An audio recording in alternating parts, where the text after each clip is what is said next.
Okay, I think I'm just starting to figure this out. So this is my my first time going live on my cell phone on YouTube. The last time I tried to go live was on my tablet. So bear with me. I think I'm in landscape, so we're good. So today, today I just wanted to come on here for about half hour, 45 minutes, and just answer any questions that you guys have. I already have a few. So a couple people said they couldn't make it to the live, and they sent me a couple questions that they wanted me to address. And I have a feeling there's going to be like some similar questions for you guys. So I thought I would start off by answering those few. Any questions that you guys have, just leave them in the comments, and I will scroll and answer all of these. I'm just seeing here. All right, so just bear with me as I figure out how to even use this. Yeah, so okay, one of the main questions that I got from a few people over on Instagram, by the way, if you're not following me there, my handle is at Marla's Healthy Life. But one of the main questions was in regards to the thyroid. If you have, hey, thanks for joining. If you have low thyroid, what to do to help with weight loss. This is kind of like a big topic, and I kind of made a couple of videos on this, and I'll probably do another one, but just one of the main things is going to be do something to support your thyroid so you can start to balance it. I love iodine and selenium. There are homeopathic preparations of these two nutrients that you can take, and they're very bioavailable. So they get absorbed instantly in the bloodstream. They're called gamadine. I will leave it in the description box of this video when I am done the live, so you guys can check it out. So hey, and if you guys have any questions, just leave them in the comments, and I'll get through all of them. But yeah, so definitely iodine, selenium, start balancing out the thyroid. But a couple things that have really worked for me are number one, matcha. If you can handle, it's a very small amount of caffeine and it gets released slowly and it doesn't cause like a buzz because of the L-theanine in it, but it is amazing for boosting the metabolism. When I'm on it, I feel starving. So I would highly recommend giving that a try. I just do like one cup a day, and you can do it like away from food, and it's amazing to get the metabolism going. Something for me though that completely shifted my weight loss, because before I really had a hard time losing weight, was just getting off of gluten. As soon as I went gluten-free, it was crazy how easy it is now for me to keep my weight under control. And I do have, there's lots of questions coming in, so this is awesome. Thanks, guys.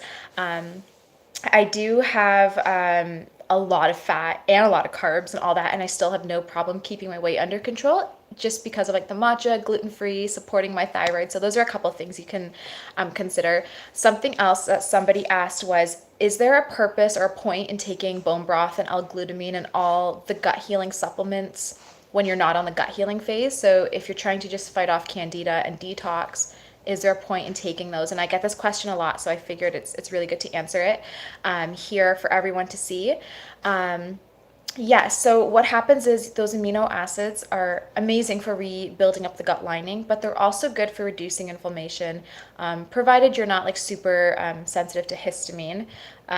They are really good at cleansing, and they're very warming to the body. So when you take them, they actually do help fight Candida and stuff. So definitely you can take it during a Candida cleanse. The only thing is bone broths and that kind of stuff are expensive. So if you're on like a limited budget, then maybe save the bone broths and stuff for the actual gut healing phase and take other supplements and things like that for the Candida phase, if that makes sense, or make your own bone broth. So I am going to start trying to scroll through some of these comments. I was prescribed Unda drops. So for those who don't know, those are homeopathic drops. Do I put them on or under my tongue? You can put them under. I find that they get absorbed the best that way, and I hold it for like 30 seconds to a minute, and you're good to go. How do you do online consultations? How does one contact you? So again, I'll put this in the description box of this live video, but I do have a website. It's called holisticspring.com. It's always in the links of, the links are always in the descriptions of all my videos. You can always check them out there, but you can send me an email through there. You can also see my pricing and what's included in a consultation. But just to quickly explain here, I do a 60-minute consult on Skype or WhatsApp. And then I would send you like a full protocol, so a full supplement, meal plan, and lifestyle protocol that you can incorporate just for every single phase that you need of healing. So yeah, I'm booking right now for like mid-January. I'm fully booked for December and early January. So I usually am booking about a month in advance.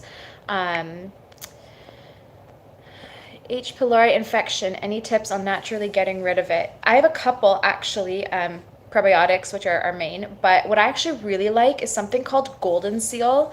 I like the tincture, I like Genestra brands. It tastes like garbage, really bitter, but amazing for completely soothing the digestive tract and really closing up ulcers and all of that. H. pylori is it's a spirochete, so it kind of like burrows into the linings of your intestines or your stomach. So this really helps to seal it up. And also aloe vera gel is amazing for getting rid of like bacteria and things like that, but also for soothing the gut lining and kind of rebuilding up that mucus level. If you have H. pylori, it means you don't have enough mucus or enough alkalinity to like, prevent your body from getting sensitive to acid. So by taking aloe and building up that mucus lining is going to help. So slippery elm would be great for that as well. But definitely probiotics and golden seal are two of my top. I've had hives for 8 months and have just fasted 5 days for a body cleanse to see if that would help. What would be good food to start eating tomorrow? I like to start after like a fast. I would start very slow. Broths, smoothies, or like pureed soup. So like a butternut squash soup or like a fennel soup. There's a lot of good recipes online, but something very soothing. If you've fasted that long, it means you've done quite a bit of detoxing. So now is a perfect time to just load up on probiotics and just very easy to digest foods. Get your body working, up to solid food slowly. So I'm a huge fan of broths, and it doesn't have to be a bone broth. It could definitely be like just some miso, organic miso paste and water and some salt and pepper. So just some broths, maybe throw in fruits, veggies, and you can even do some lean animal protein.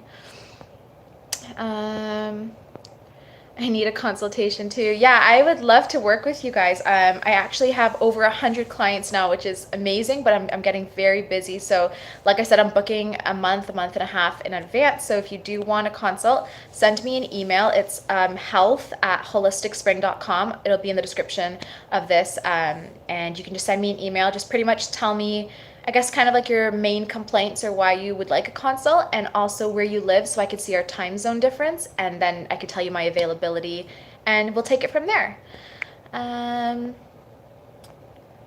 What is your opinion on bioresonance therapy? You know what? I'm going to be honest, I actually haven't heard of that. If you comment and maybe like explain a little bit about it, I might have heard of a different name, but right now nothing's coming to mind. Sorry. How are you? I'm good. How are you? I feel like Candida and SIBO on top of fighting Lyme disease. Just had a PICC line put in. What's the best way to get rid of Candida naturally? Yeah, usually if you have Lyme disease, you get a PICC line in. That is tough. I'm sorry. With Candida and Lyme disease, it's very tricky, and it really is very specific to the individual. Depending on the amount of toxicity you have, I highly recommend, I don't know if you're already seeing like a naturopath or someone, or you're working with someone like a holistic doctor or something, but I recommend doing a lot of liver and kidney drainage first and lymphatic drainage before even attempting a Candida cleanse. It brings up a lot of toxins, and there can be a lot of Herx reactions happening, which are not a good thing. You don't want those. So I would definitely take it slow, and I would speak to a doctor about it. I don't want to give any tips here. Just, if you haven't done any liver cleansing or anything like that. Yeah, highly recommend starting with that. If you've done liver cleansing and drainage and you're have, I guess, worked on your protocol for a while already, I would start slow. Things just like aloe vera gel, liquid chlorophyll, and probiotics, very subtle things that are not going to cause a lot of die-off, like supplements that are not so intense. Black walnut, wormwood, those are very powerful. Oregano oil. So I would stay away from those and do more gentle cleansing until your body can handle that kind of toxic load. With Lyme disease, there's usually a lot of heavy metal toxicity and mold toxicity, so you don't want to go too intense right up front. And if you guys can't hear me or anything, just let me know. Should I treat SIBO first or leaky gut? You would address the overgrowth first.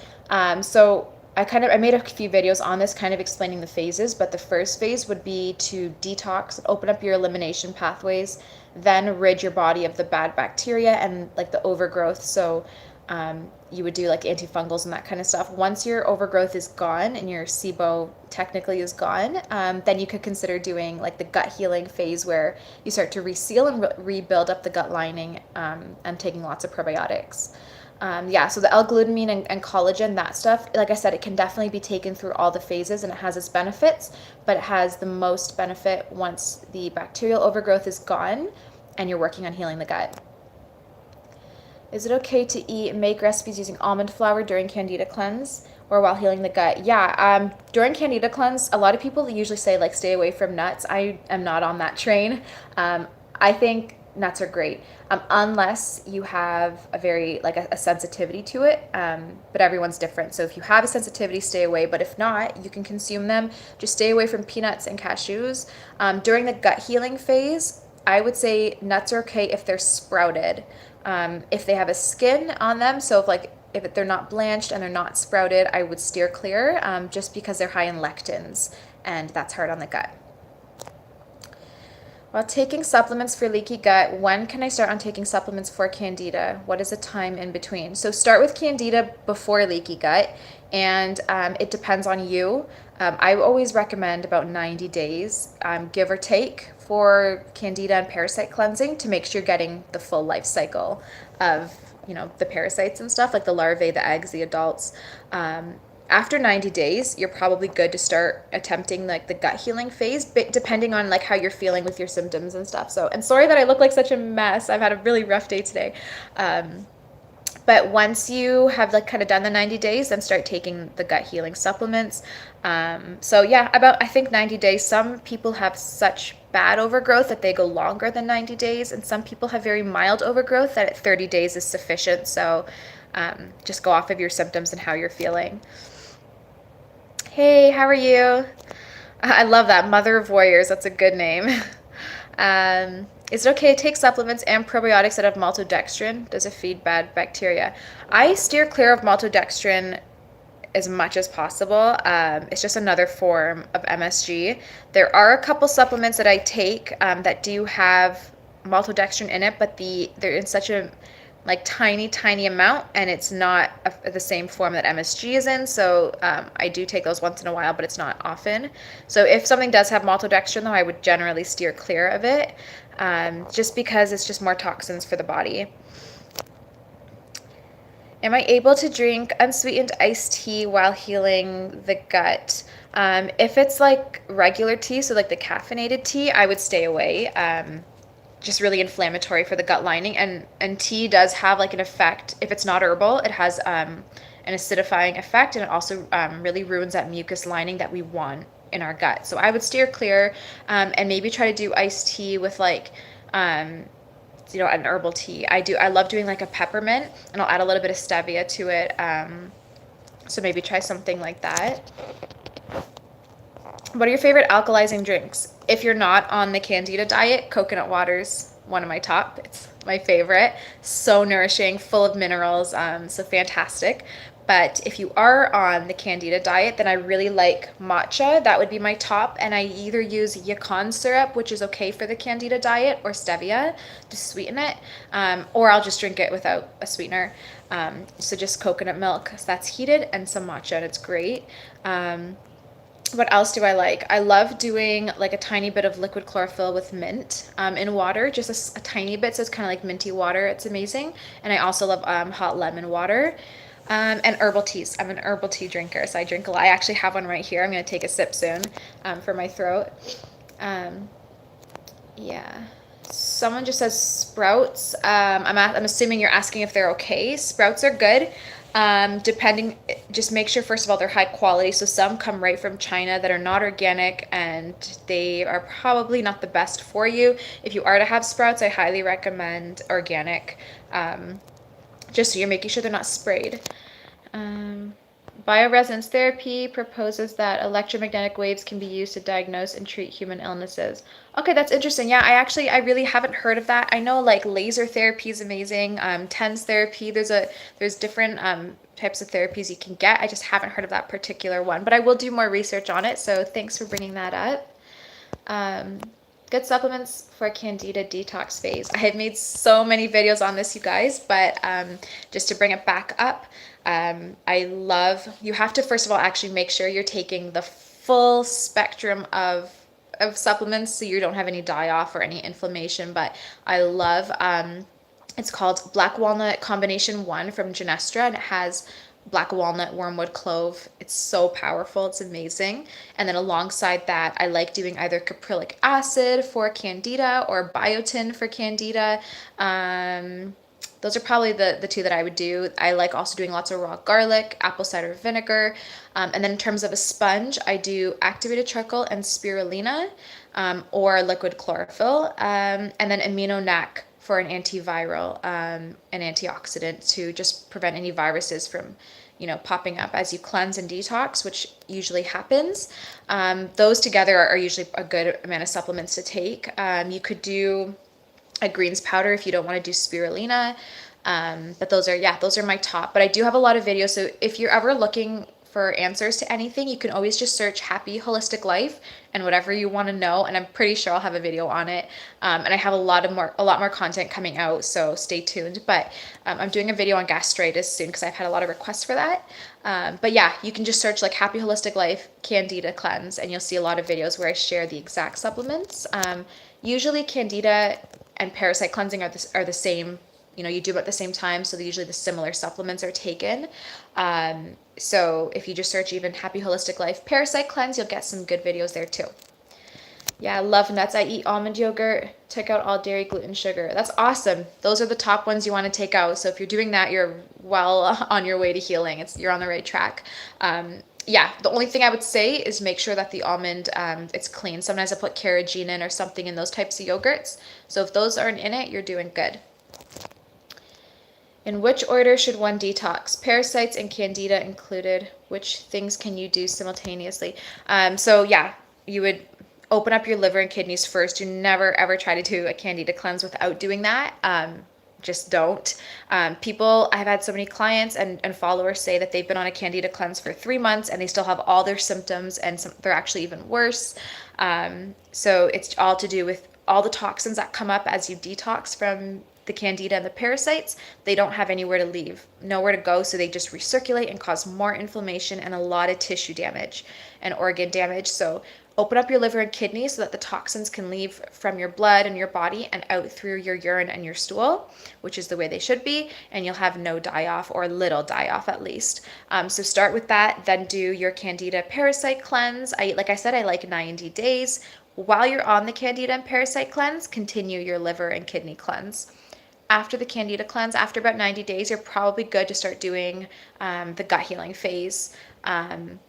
So you can kind of stop like the antifungals and stuff and move more into the soothing and healing herbs like slippery elm, marshmallow root, aloe vera gel, bone broths, L-glutamines, that kind of stuff, and lots of probiotics. You just answered my question. Have a great night and keep up the great work. Keep healing the world one person at a time. Thank you. Is it okay to eat gluten-free grains while on the Candida cleanse? Yes, I guess. It depends. I usually say the first 30 days you go hardcore, like pretty much no carb, except for maybe a little bit of berries. But after you have done the 30 days, go off of your symptoms. If you feel amazing, if most of your symptoms are gone, you probably could bring in like buckwheat, which is technically not a grain, but you could do that, and a little bit of quinoa. If you eat them and you start feeling like symptoms are coming back, get off of it and do another 30 days with no carbs.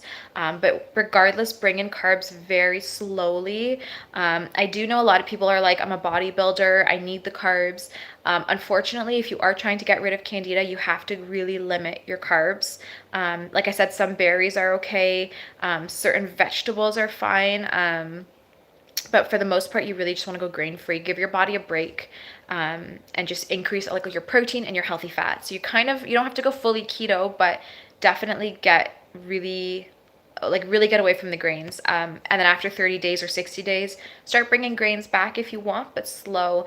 Do keep in mind though that after the Candida cleanse, you should move into the gut phase, which again should be really limited grains. And if you do have grains, it should be soaked for 24 hours and then cooked really well so they're easy to digest.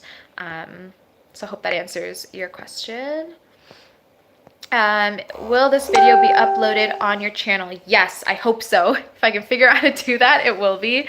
So you can rewatch it if you need to. And I will try, like I said, to put any links of stuff that I mentioned in the description. If you guys are looking for those links and I forgot a couple of them, leave them in the comments of this video and I'll make sure to add all the links so you guys can have all that info for you.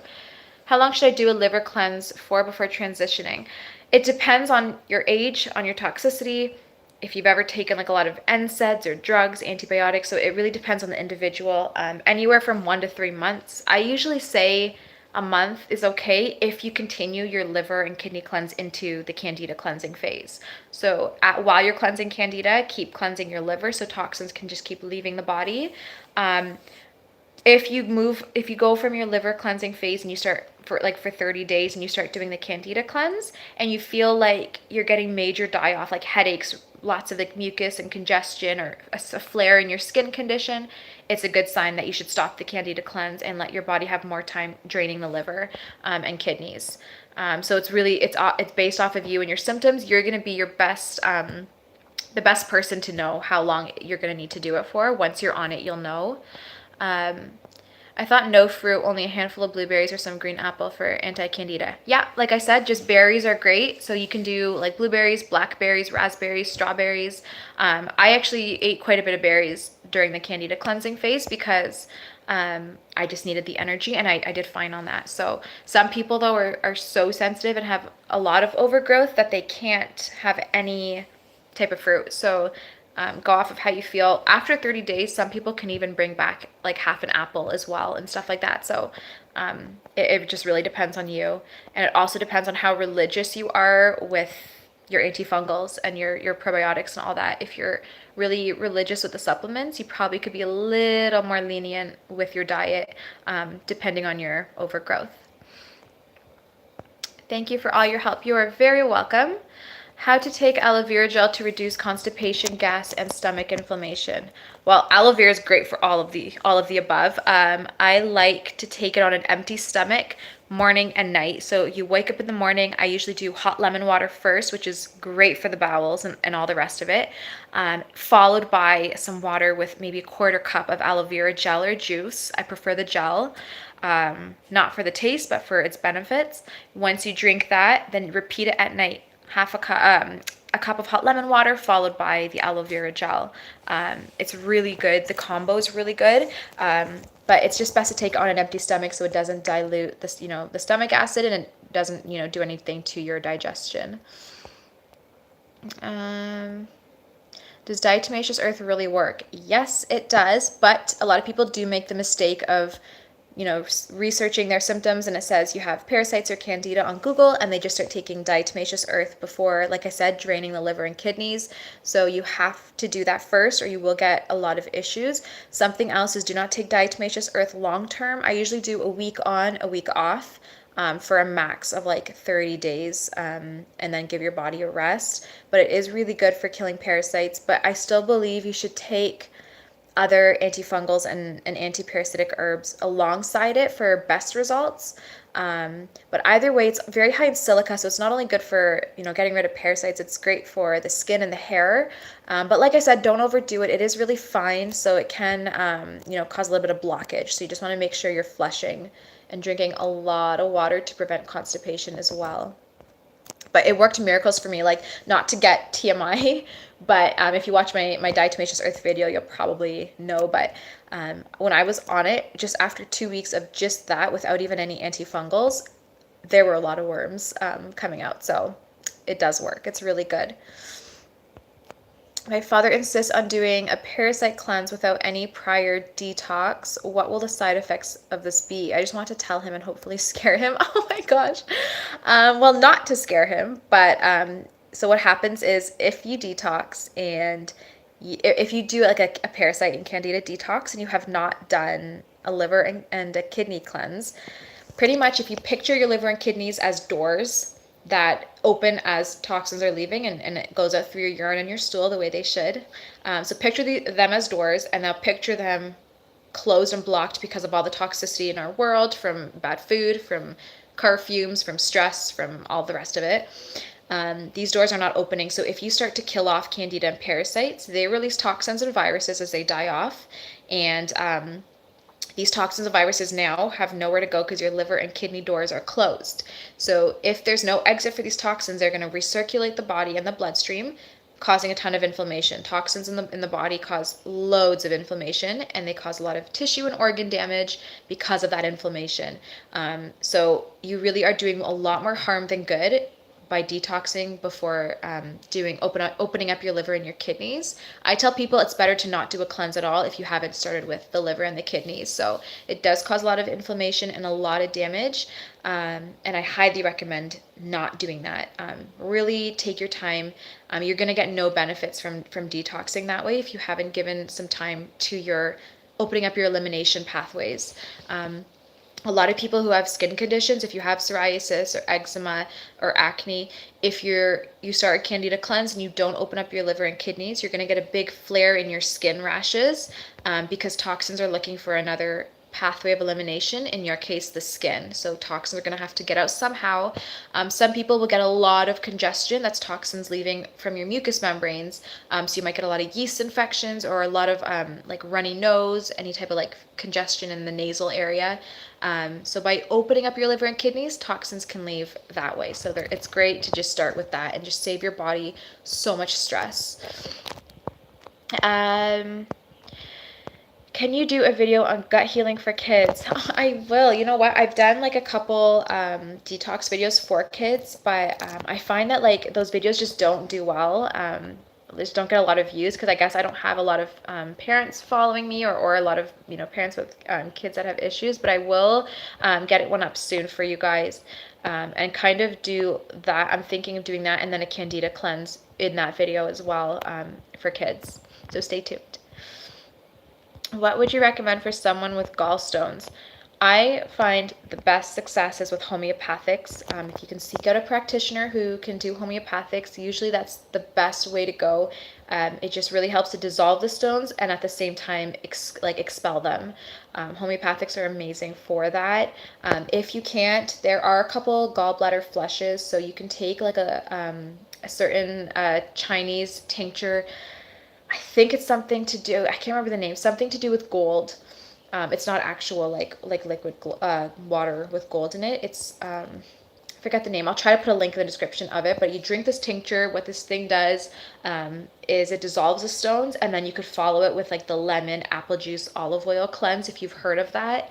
And that is going to help expel the stones. So one kind of dissolves it and then one expels it. You don't want to do one without the other, or they'll be really painful to pass. But my favorite's just homeopathics for sure. What about doing a colon cleanse first? Yeah, usually when you're doing the liver and kidney cleanse, you're also doing a colon cleanse. Always with my clients, one of the first things I say to add to their protocol is liquid chlorophyll and lots of fiber. Those are going to be the best bet for scratching and scraping out the colon, and then the liquid chlorophyll will bind onto toxins and pull it out. Sorry if I sound nasally. I'm a little bit congested, so I'm just gonna have a sip of tea. But yeah, definitely you're going to cleanse the colon alongside the liver and kidneys, and hot lemon water is another great thing for that, along with aloe vera gel. But colon cleansing is something that should be done like every day, either with chia and flaxseed, or with some type of greens powder or something. So keep colon cleansing, because that's naturally where toxins are going to build up because we're eating all day every day. My daughter and so many of her friends have IBS. I know so many people that have it, like almost all my friends have it. It's kind of crazy because a lot of people think of IBS as just like constant diarrhea, but really IBS can actually be constipation as well, where you just have like chronic constipation, or like a rotation of the two. Some people just think of like major stomach cramping, but that doesn't even have to be the case. So yeah, IBS is really popular for people. I find that it's just something that a lot of people have, and it's just to do with unfortunately, our poor food supply here. I would love to hear about the dissolving stuff. Yeah, I will try to remember to add a link. If I don't, leave it in the comments and I'll add it, because there's a bunch of links I'm trying to keep organized in my head to add. It's like, yeah, I forget. It's something to do with gold, so I'll make sure I post it. Will the DIM supplement help with PCOS, excess estrogen, and anti-androgen foods? Yeah, DIM is amazing for getting rid of the excess estrogen, and it really helps to just start balancing hormones. I did find, and a lot of clients and even followers who took it found the same thing, that initially while on it, it does make your periods really long, and sometimes there is spotting as well in the middle of your cycle. So not make your periods long. It makes your cycle really long. Like it can stretch it out to like 60 days or even longer. So if you're on it and you feel like that's happening, then you have to start taking some seeds and stuff to help your progesterone increase and try to balance that out. But DIM is amazing for getting rid of the excess estrogen. Something to help get rid of like excess hair on your face and acne. I really love, like people don't realize the power of seeds. I really love flax and chia. They work together to balance out your estrogen and progesterone, which is going to help to lower the androgens and testosterone and balance all of that out. They're really powerful. So if you could just add like 2 tablespoons of flax to like a smoothie and maybe like a baked good or something, or some chia seeds. Hemp hearts are great, but the chia and flax are my top 2, and I highly recommend getting those in your diet. Sunflower seeds are great as well. Yeah, gold coin grass. That's it. Yes, thank you. So for anyone wondering, you take something called gold coin grass. It's like a liquid.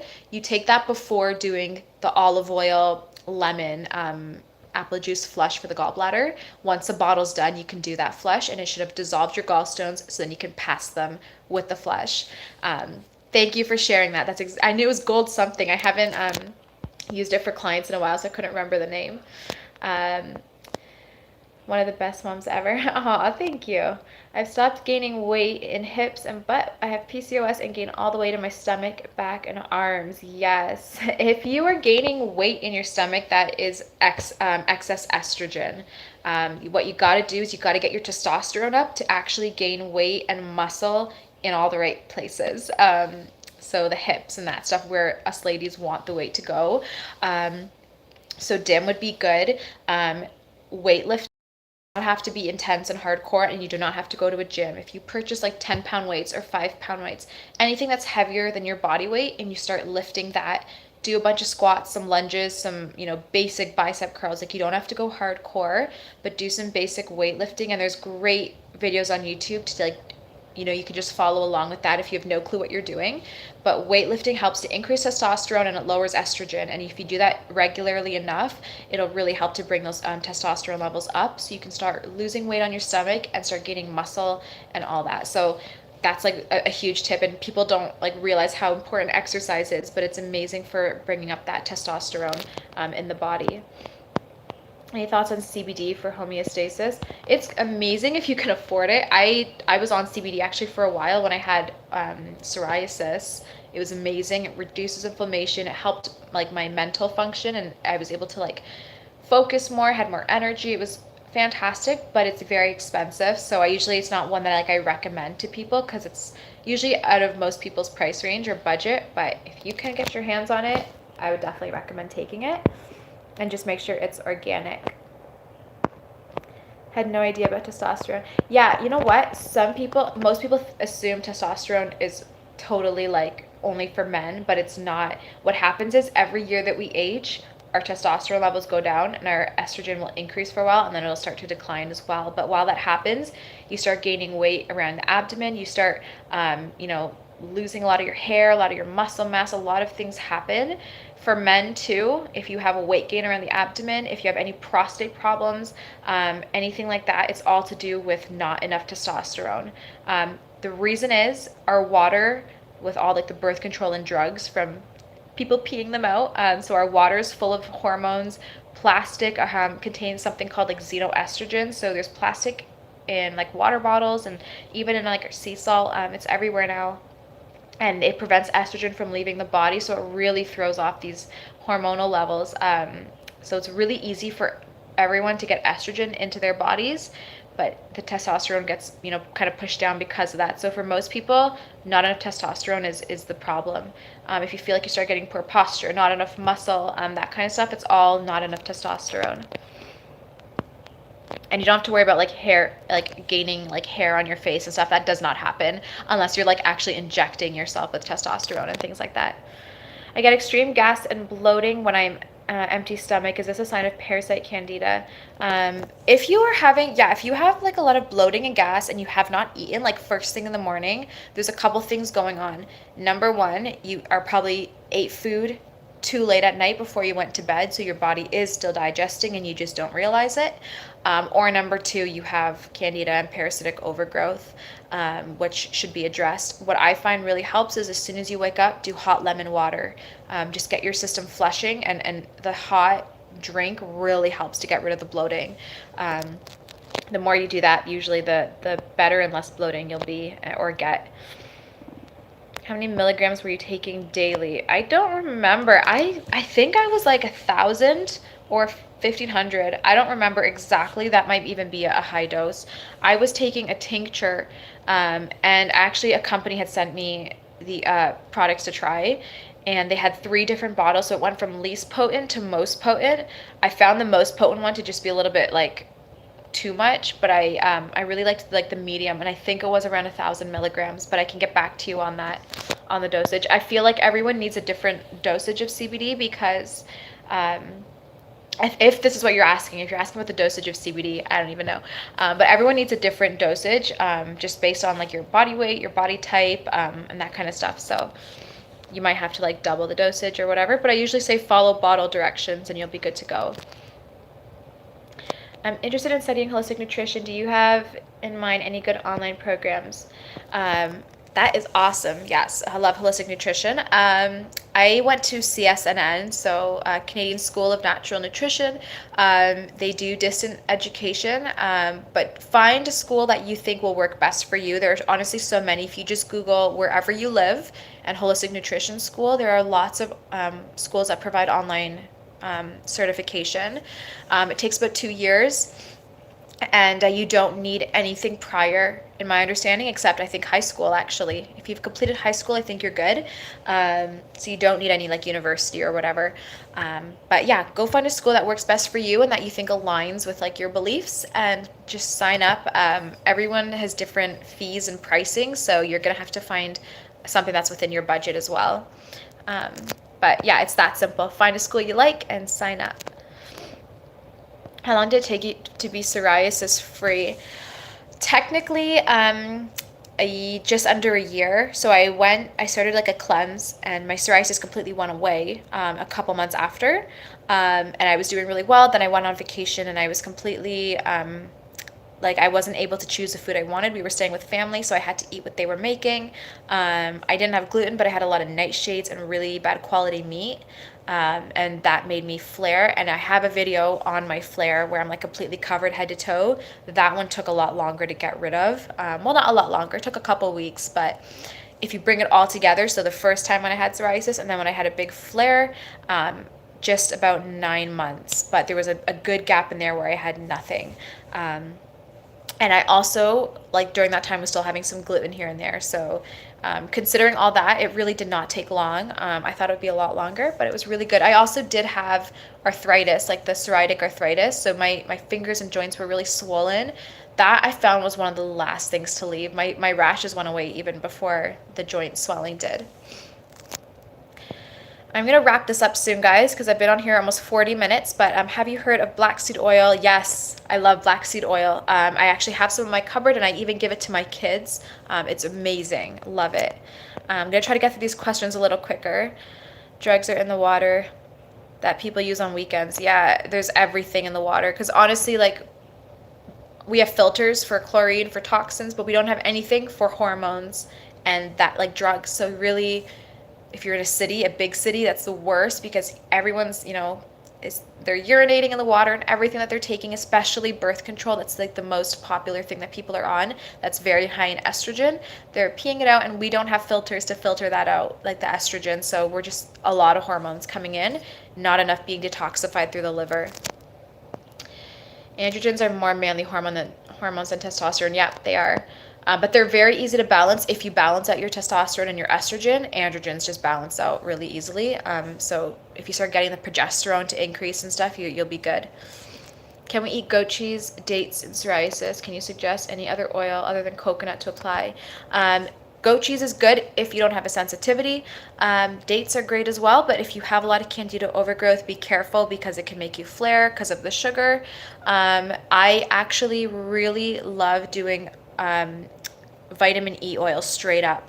You can buy it on Amazon, just search pure vitamin E and you can just apply it to your skin. It's thick and it works amazing to like completely coat the skin. So that's actually what I was using for a while, but you also can mix it with olive oil too if you want it a little bit thinner. Will the material from a knee replacement get in someone's bloodstream? Anything in your body will enter your bloodstream if there's toxins, because that's just what happens. But if you have proper liver function and stuff, it'll just be detoxified out through your liver the way it should, and it shouldn't cause too much problems. Allopathic medicine and just regular doctors have a lot to offer, and if you have knee problems or certain things, you have to have these interventions, and it's amazing. So not all allopathic medicine is bad, and there's definitely things you can do to detox. So don't stress yourself out if if you need to get something for your knee, like a knee replacement or whatever. Is it normal to feel hungry, fatigued, at times even weak when you're cleansing? Yes, it is, and that's actually all to do with the die-off and not having proper drainage. So bring in some more liver drainage to get toxins out, and it should not affect your brain as much, because toxins can pass the blood-brain barrier and cause the fatigue, headaches, depression, mood swings, that kind of stuff. 215 milligrams soft gels daily and love it. Yeah, I was definitely doing more than 215 milligrams. I think I had like major inflammation. So I was doing it like a high dose once a day. You're in Canada. In the States, they are poisoning us faster. Well, you guys have a bigger population. So what do you suggest taking? My ENT put me on antibiotics after all this gut healing. I really don't want to destroy my gut. I'm not sure why you're on the antibiotics, but I don't want to give any medical advice. So just do a lot of probiotics away from the antibiotics, just to kind of balance whatever's dying off. Can a good collagen powder be good for coating the stomach? Collagen's good. It doesn't really, take care of the stomach as much as it would your hair, skin, joints. I do prefer gelatin. A gelatin would be good for the stomach and the intestines. Brita water filter for hormones? No, Brita does not filter hormones, but it's better than having nothing. So if you're drinking tap water or bottled water, at least a Brita or Brita, however you say it, can filter some stuff. You are awesome and beautiful. Aw, thank you. You are too.